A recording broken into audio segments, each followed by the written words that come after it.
হযরত মূসা এই সব দেখে অবাক হয়ে আল্লাহর কাছে প্রশ্ন করলেন, হে আমার রব, আপনি তো মিথ্যা বলেন না, তবে এটা মিথ্যা হলো কেন? তুর পাহাড় মিশরের সিনাই উপদ্বীপের দক্ষিণ সিনাই প্রদেশে, যেখানে হজরত মূসা আলাইহিসসালাম আল্লাহর সাথে সরাসরি কথা বলতেন, সেই তুর পাহাড়ে আল্লাহর রহমতের এক গল্প শুনবেন এই ভিডিওতে।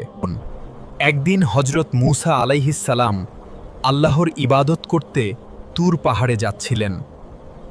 প্রচণ্ড রোদে শুষ্ক ভূমিতে হাঁটতে হাঁটতে হঠাৎ পথের মাঝে কিছু হাঁসের সাথে তার দেখা হয়ে গেল।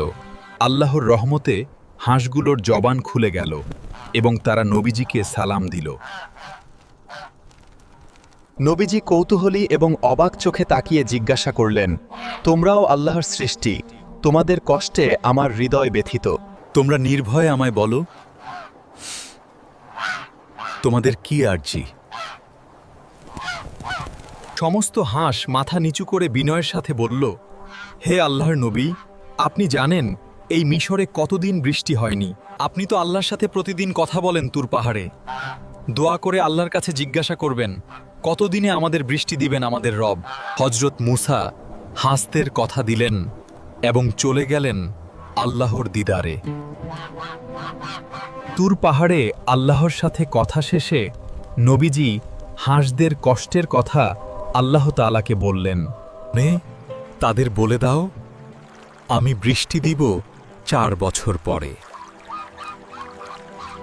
5 বছরের কথা শুনে নবীজি ভরাক্রান্ত মনে হাঁসদের সব কথা খুলে বললেন।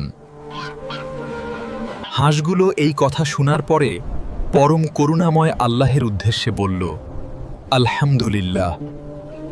আর তখনই হঠাৎ করে আকাশ থেকে বৃষ্টি নামতে শুরু করলো, আর সেই বৃষ্টিতে হাঁসগুলো মনের আনন্দে ছুটোছুটি করতে লাগলো। হযরত মূসা এই সব দেখে অবাক হয়ে আল্লাহর কাছে প্রশ্ন করলেন, হে আমার রব, আপনি তো মিথ্যা বলেন না, তবে এটা মিথ্যা হলো কেন? আল্লাহ তাআলা উত্তর দিলেন, হে মূসা, মানুষ সৃষ্টির সেরা জীব, কিন্তু তারা আমার প্রতি কৃতজ্ঞ নয়। কিন্তু এই হাঁসগুলো এতদিনের কষ্টের পরও আমার কাছে শুকরিয়া আদায় করছে। আমি তো রহমানুর রহিম, আমি কি বৃষ্টি না দিয়ে পারি? হযরত মূসা লজ্জিত হয়ে আল্লাহর কাছে ক্ষমা চাইলেন মানব জাতির অকৃতজ্ঞতার জন্য। এই গল্পের মাধ্যমে আমাদের শিক্ষা গ্রহণ করা উচিত। প্রতিটি কাজের জন্য আল্লাহর কাছে শুকরিয়া আদায় করতে হবে, তাহলে আল্লাহর রহমত বর্ষিত হয়। ভিডিওটি ভালো লাগলে অবশ্যই লাইক দিন। যেমন আরও গল্প দেখতে ফলো করুন, আর আমাদের চ্যানেলটি সাবস্ক্রাইব করতে ভুলবেন না।